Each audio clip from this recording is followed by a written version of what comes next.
They're down in the valley because that's where the running water is, and nobody's around. And there's no such thing as a hammerhead shark. Right. And the fish that they're fishing for aren't running for their lives. Come to Florida to tarpon fish. The fish is 6 feet long. He looks like a telephone pole coming at you. And you got about 15 seconds to get 70 feet of fly line out in front of the tarpon so that he doesn't see the line. Let the fly sink to the bottom. Let the fly lay flat on the bottom. No way. Absolutely. When the tarpon gets there, where is almost all of the things tarpon eat are hiding in the grass. So when they get scared, they rise up and take off. So your fly's laying on the bottom. Tarpon gets close, you just start stripping, make him come up.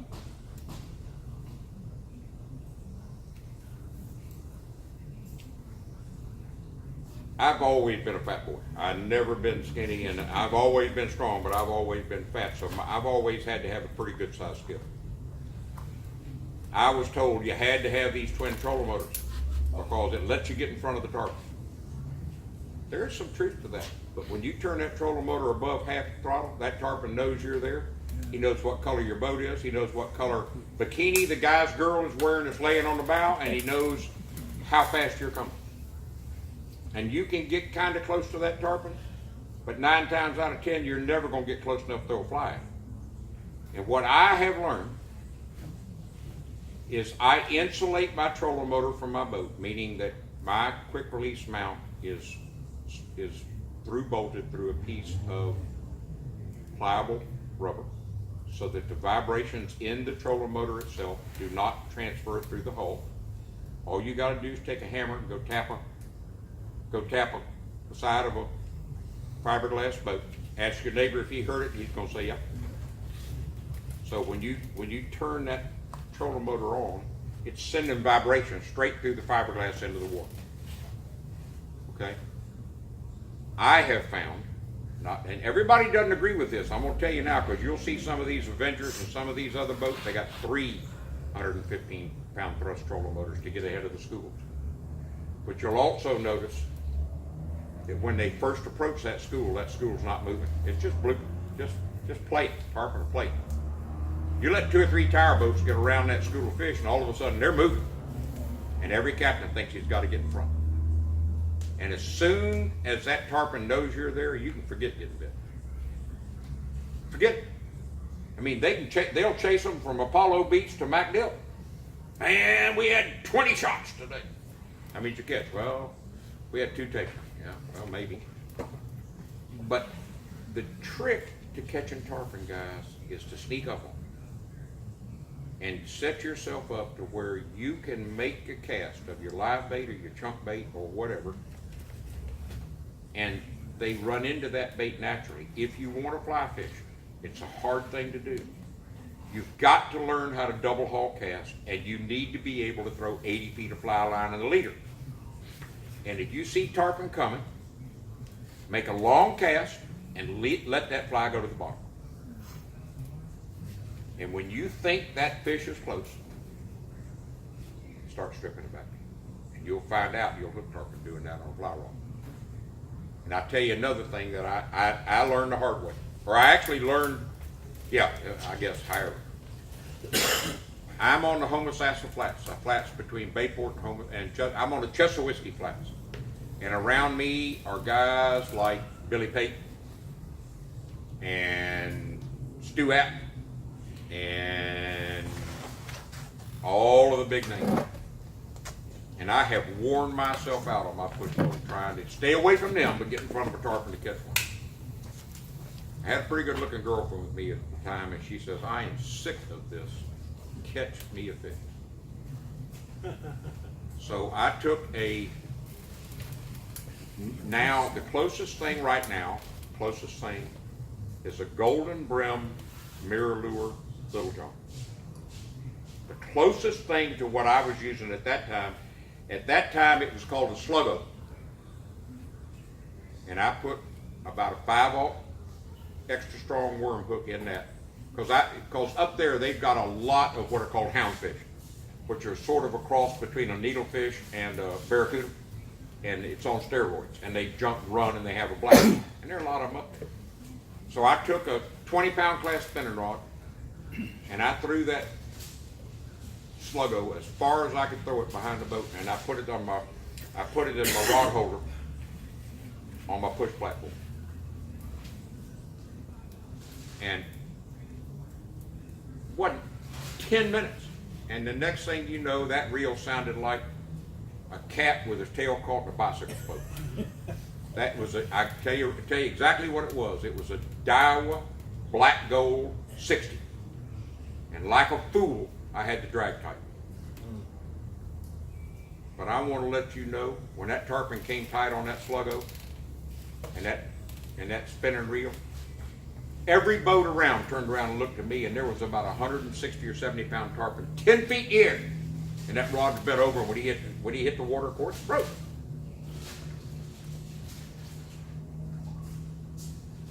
I said, damn. Well, let me re-rig this. So I went right back through and re-rigged again. Same bait out. 15 minutes later, like a fool, I had him back to drag on. Stupid. Here we go again. We got about 150 yards out of that. Same result.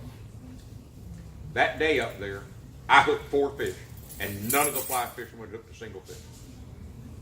And since that time, I think they look like a bloodworm.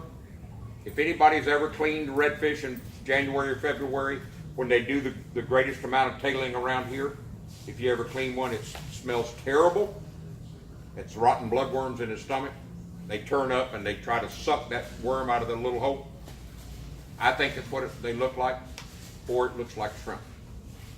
But that's an artificial that they will eat. Now, look, we're getting close. First off, help them out by eating some more food.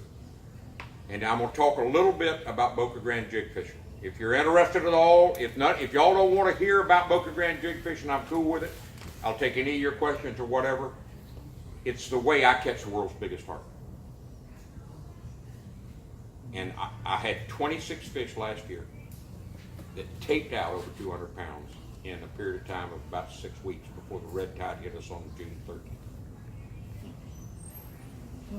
I'm not sure that there's another captain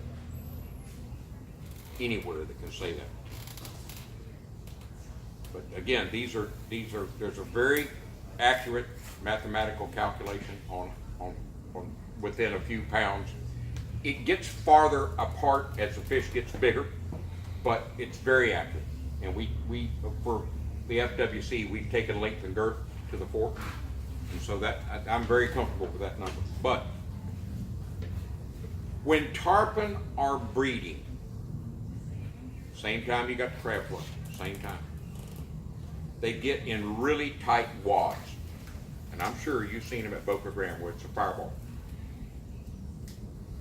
What that is the females are flat on the bottom and the males are boiling. That's where you see all those tarpon rolling hard and flapping and going down, and you notice that they're all about the same size. Most of the time, the big fish you're going to see rolling is 100 pounds. Most of the time, they're 60 males, they're 75 pound males, they may be 120, but they're not giants. Occasionally there's a giant there. But what we have found out, because Boca Grande, if Tampa Bay did not have Southwest Pass from the south end of Egmont Key to Anna Maria Island, it would be Boca Grande. Does everybody understand that? Mm-hmm. The only difference is that Egmont Key is a small island and water comes through it on both ends. Boca Grande, you have Cayo Costa Island on the south end of the pass, which is as long as from Egmont Key to Anna Maria. Okay? So Boca Grande gets an enormous amount of water flow through it, and it's washed away a lot of the sand. There's a real pronounced natural channel. In fact, it's the deepest natural channel on the eastern coast of the United States. Naturally, they don't have to dredge it or whatever. They do occasionally when we have storms to get sand out of it. Back when CSX had fuel docks and all of that there, they did it more. I don't think they've even had a controlled sand dredge deal in years. But we use our bottom machines, our fathometers, to locate these giant concentrations of tarpon, and they're literally called a blood ballers. I mean, they're that tight together. The traditional live bait faction down there fishes primarily late in the afternoon, evening, and all through the night, and they're done at daylight. We go out at daylight and fish till noon or all day, depending upon what the client wants to do.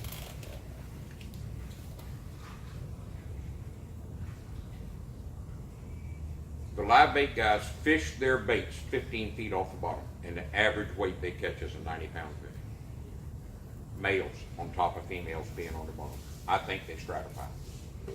I think all those males are rolling around those giant females practicing for when they're going to dump the sperm. Because we get the same thing, sperm clouds, as the actual breed goes off.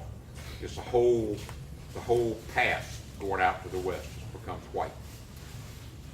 But what we have learned is if you take this jig right here, or either one, I've got a round ball head and I've also got a fish shaped head. But if you take that head right there, which they think is a squirrel fish, and what you do is you drop the jig to the bottom, you lock the reel, you take all of the slack out of it, under your arm just like this, and you lift it about that much, just barely do it, and that jig is essentially 3 inches to a foot off the bottom, and you never move it. I tell people to act like that rod tip is a grenade tip attached to the handle on a cup of coffee. You move that rod tip, it's going to float. You get into these, we get ahead of these big concentrations of fish, put your jig down to the bottom.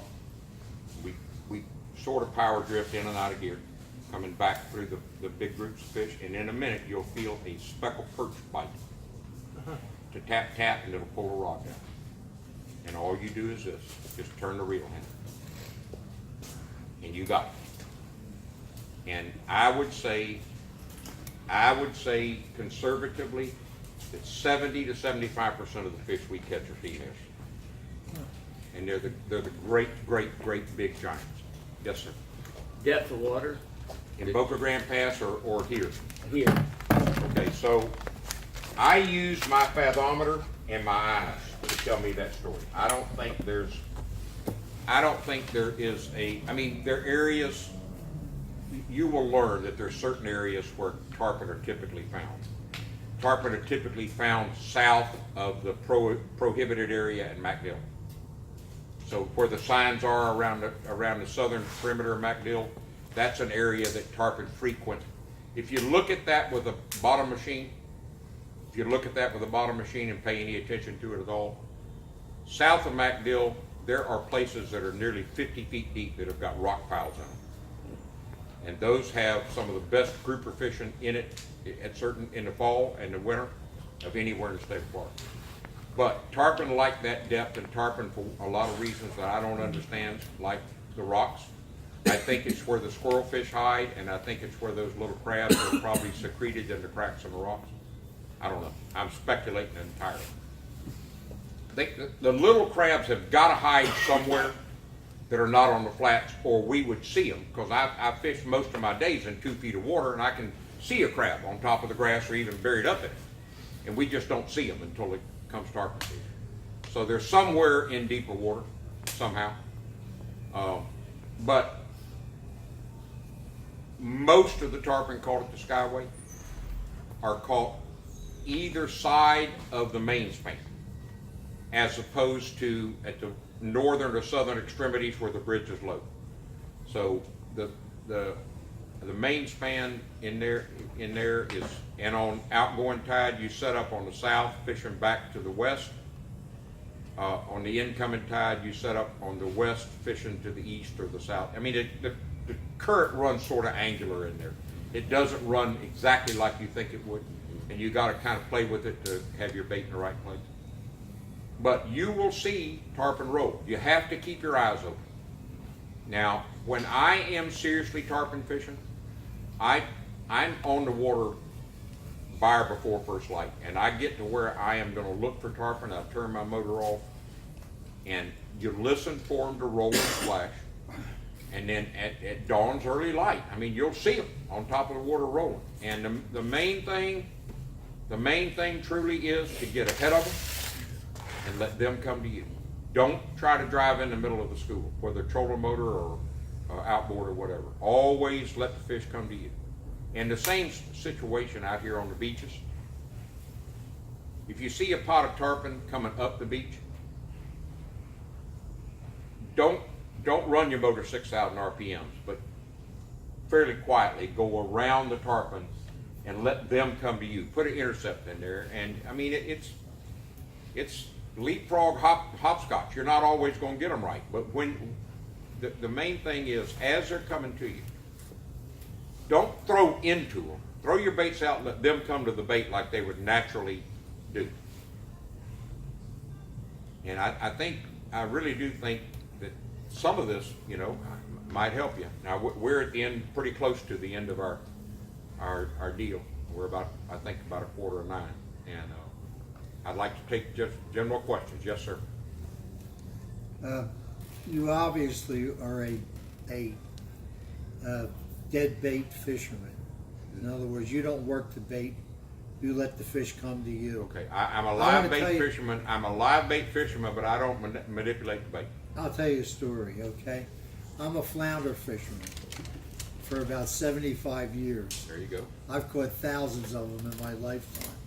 Okay, the biggest fish I've ever caught is about 6.5, 7 pounds. Okay.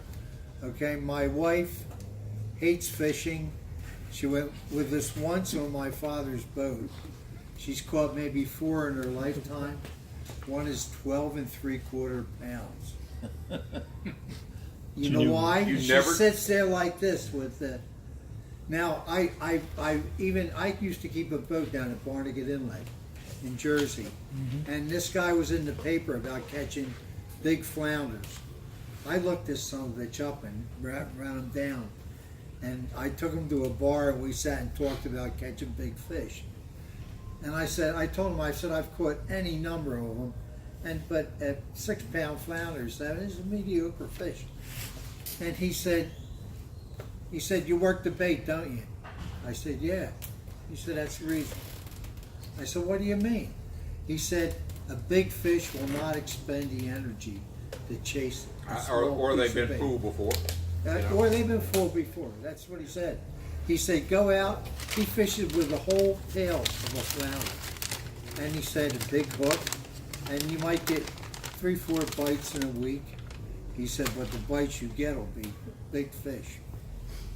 That just,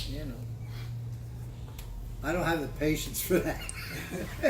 Yeah, but okay, so here's the thing. You don't have the patience for that, but you don't really want to catch a big fish. Oh, hell, I don't. Well, I sell my soul for that. Yeah, I know. And you really think you want to be a fishing guy, right? Yeah, I'm going to retire and become a fishing guy. Just like my wife. Good to go, brother. A bunch of this. Like first light fishing for, are you gonna just like drift and look for them? What I do, the question is, when you're looking for tarpon on the beach before daylight, I have an idea where they ought to be. Okay, typically they like to be around the passes, and then even along the beach, like out in front of the Don Cesar and that kind of stuff, there are certain depressions that they like to lay in. And so, I will have my boat in, first off, up there right now, I have a Lowrance, and these people talk me into getting structure scan, where you can look off to the sides. probably the single greatest invention for finding tarpon before dark, before daylight there's ever been, if you learn how to read it. But again, I don't play a stereo on my boat. I treat tarpon fishing just like deer hunting. If you want to kill a big deer, you don't talk, you listen and look. And it's exactly the same set of circumstances, and I'm not trying to make fun of you, but if you know what it takes to catch a big one, and you're the thing that keeps you from fishing for the big ones, then give up half the boat to that. Okay, if you want to work a bait, put 2 baits out that you don't work. Like drift. Yeah. Put 2 bait out that you don't work.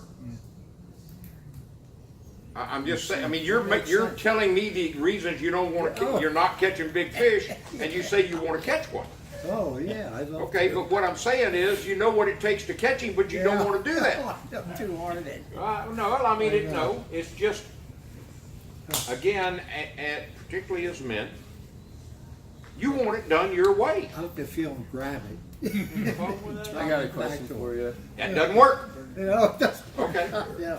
They spin He's it been out. fishing. He said 75 years trying it his way, and it hadn't worked. But he's gonna do it his way. That's a man. That's a man in you. Okay. I want to ask for I got a directions. question for you. Huh? I don't need directions. Right. Okay. Is there anything else I can help you with? Yeah. Back to the fly fishing for tarpon. What's your average size leader you'd use on that? Well, IGFA tackle. What? So I use a 12-inch shock, which is the maximum by. I fish by IGFA standard. Okay. You never know when you're going to catch a world record. And as a professional guide, if you have a paying client out and you get lucky enough to hook a fish that could be either a line class or an all tackle world record, and it's disqualified because you didn't do your job, not on my boat. So if you look at IGFA rulebook, there is a very specific way about how you have to tie your leader. So you could have 12 inches of shock leader. I don't use fluorocarbon. I don't like it. I think it's a hoax. I think it's a very expensive hoax that has been put on all of us. I use Berkeley Big Game Clear. That's what I use for leader. It's supple, it's strong, got great knot strength, it's clear. What I find with fluorocarbon is if it touches anything, if it touches a blade of grass, it becomes cloudy. If it touches a rod guide, it becomes cloudy. And here, typically when the tarpon are here, you have a lot of floating grass on the beach and in the passes.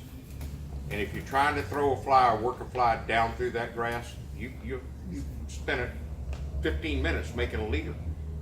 And after 3 casts, fluorocarbon's cloudy. So I don't use it. I have done a little bit of experimentation with a new product called Vicious Fluorocarbon.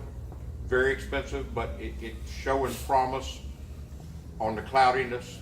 I haven't, I'm helping the manufacturer evaluate a product, but I don't use it with clients yet.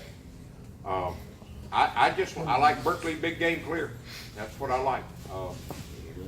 I've had great success with it, knot strength wise and all. And one thing I will tell you about when the water in Tampa Bay is clear or when there's a lot of pressure on the fish, 60 pound. If you go to 40 or 50, you're going to get bit, but you're not going to land the fish. Yeah. Because the tarpon's lips are so rough that they'll chew through the lead. 60, and I'll catch about half of what I hook on 60. I mean, I'll catch everything I hook on 100, but I just don't hook as many. So, yes, sir. What was the size of hook that you used on the past trap? Live bait, 7/0. Mutu light wire, very, very important. Circle hook, Mutu light wire, because if you use a heavy wire hook, they will not hit it. Okay? They will not hit a heavy wire hook, tarpon. Now, they will in 60 feet of water on a jig, but they'll hit a light wire Mutu circle hook twice as often as they will a heavy wire on a jig, 60 feet of water. Yes, sir. Do they come in different colors? You use gold, or are they black? Hooks, The I like a Bluetooth? blued or a black hook. I'm sorry? I like a blued, like a gun would be, or a black hook. Okay. They actually make hooks that have used the same process as blue and a gun. Yes, blue. And I will not use a hook for tarpon that has a spot of rust on it. I want it to be shiny. I am convinced that that's one of the little details that's most often overlooked. So with me, that means every day I retie all the leaders and throw all the hooks away. Mm-hmm. It's not unusual for me to go through 600-700 hooks tarpon season. That's why I get the big money. So if any of y'all are interested in the tarpon trip, I have great days open in Boca Grande.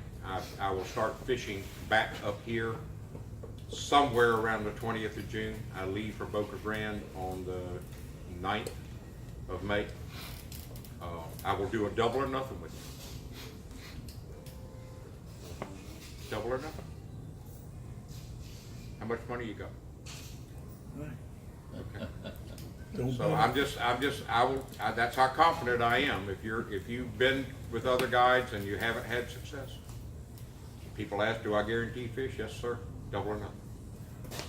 If you're going to trust my abilities and my will to get you a fish, then we're good on the charter.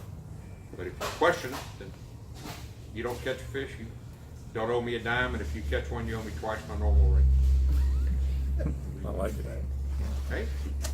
Don't. It's a fair deal, buddy. I mean, double or nothing. I mean, who you gonna bet against, me or you? Is this before a hurricane as well? Well, I'm just saying, I've got open dates. I mean, I will tell you that the most recent red tide that began June 13th and quit whatever it was a month and a half or 2 months ago was crippling to the guide business. And so there's some really good guides that really need trips, and I'm one of them. I'd love to take you frog gigging. I'd love to take you alligator hunting. I'll take you hog hunting on my airboat. All of those things I do. There's not much. I really don't take scuba anymore because getting a boat insured for subsurface diving is very difficult. And I've got insurance on my airboat, and that's very difficult. And I don't need to do scuba too, but that's what I do. I've been fortunate this year to do 2 Department of Defense projects with the airboat. And I believe it or not, this past Saturday I did a fatal boating accident. I transported accident investigators for a fatal boating accident with an airboat that did not involve an airboat.